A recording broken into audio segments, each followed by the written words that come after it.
Way of life यानी जीवन का रास्ता दिखाने वाला महाग्रंथ श्रीमद् भागवत गीता पर राजनीति शुरू हो गई है।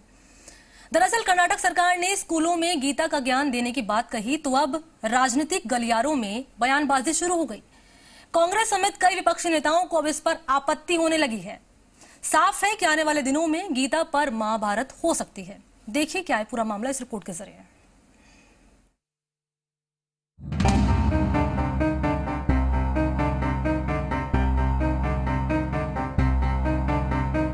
कुरुक्षेत्र में भगवान कृष्ण ने अर्जुन को जो ज्ञान दिया था उसी ज्ञान की गीता पर एक बार फिर राजनीतिक महाभारत शुरू हो गई है। स्कूलों के सिलेबस में गीता पढ़ाई जानी चाहिए या नहीं, इस पर राजनीतिक दलों ने तर्कों की तलवार निकाल ली है। भगवत गीता पर इस बार राजनीति की युद्ध भूमि कर्नाटक बना, जहां हिजाब पर विवाद के बीच ही सरकार ने संकेत दिया कि वो स्कूलों में गीता पढ़ाने पर विचार कर रही है। गुजरात के स्कूलों में गीता को पाठ्यक्रम का हिस्सा बनाने का ऐलान पहले ही हो चुका है। कर्नाटक सरकार भी स्कूली पढ़ाई में गुजरात मॉडल लागू करना चाहती है। हालांकि कर्नाटक के मंत्री मानते हैं कि सभी धार्मिक किताबें धर्म की शिक्षा देते हैं, लेकिन कर्नाटक सरकार के गीता को सिलेबस का हिस्सा बनाने के पीछे स्वार्थ का आरोप लग रहा है और शिक्षा को हिंदुत्व आधारित बताया जा रहा है। कर्नाटक सरकार के इस फैसले पर अब राजनीति गर्मा गई है। दिल्ली के उप मुख्यमंत्री मनीष सिसोदिया ने बीजेपी को उनके कर्म याद दिलाते हुए तंज कसा है। बिल्कुल पढ़ाएं, लेकिन क्लास में नहीं, जिन लोगों ने पढ़ रखी है वो अमल में भी लाएं। जो पढ़ा रहे हैं गीता, सबसे पहले तो वो अपने जीवन में अमल में तो लाएं। काम करते हैं रावण वाले और बात करते हैं गीता की। लेकिन बीजेपी ने भी मोर्चा संभाल लिया है और विपक्षियों को करारा जवाब देना शुरू कर दिया है।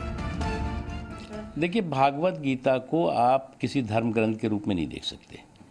ये इस देश की संस्कृति, इस देश के संस्कार और पूरे दुनिया के शांति और सौहार्द का ग्रंथ है। गीता पर राजनीतिक घमासान शुरू हुआ तो कांग्रेस ने भी गीता की शिक्षा को बच्चों पर बेवजह बोझ बताकर बीजेपी पर राजनीतिक हमला करने में देर नहीं की। मेरा मानना है कि जो होली बुक है वो घर में पढ़नी चाहिए।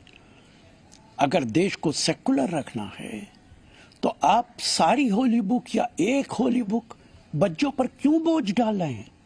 छोटे बच्चों को इतनी मजहबी किताबें आप पढ़ाएंगे तो वो अपनी किताब क्या पढ़ेगा? दरअसल गुजरात सरकार ने फैसला लिया है कि छठी क्लास से लेकर 12वीं तक सभी सरकारी स्कूलों में भागवत गीता का पाठ पढ़ाया जाएगा। गुजरात के शिक्षा मंत्री ने यह आदेश जारी किए हैं, लेकिन मुस्लिम धर्म गुरुओं को भी गीता के ज्ञान पर आपत्ति है। गीता पर विपक्ष ने राजनीतिक विवाद करते समय एक तथ्य की पूरी तरह अनदेखी की। विपक्ष के नेताओं ने गीता को धर्म ग्रंथ बताते समय एक बार भी ये सोचना या लोगों को बताना जरूरी नहीं समझा कि गीता को पूरी दुनिया धर्म ग्रंथ नहीं बल्कि जीवन ग्रंथ मानती है। और सुप्रीम कोर्ट भी ये कह चुका है कि गीता कोई धर्म ग्रंथ नहीं बल्कि वे ऑफ लाइफ यानी जीवन का रास्ता दिखाने वाला ग्रंथ है। ब्यूरो रिपोर्ट, जी मीडिया।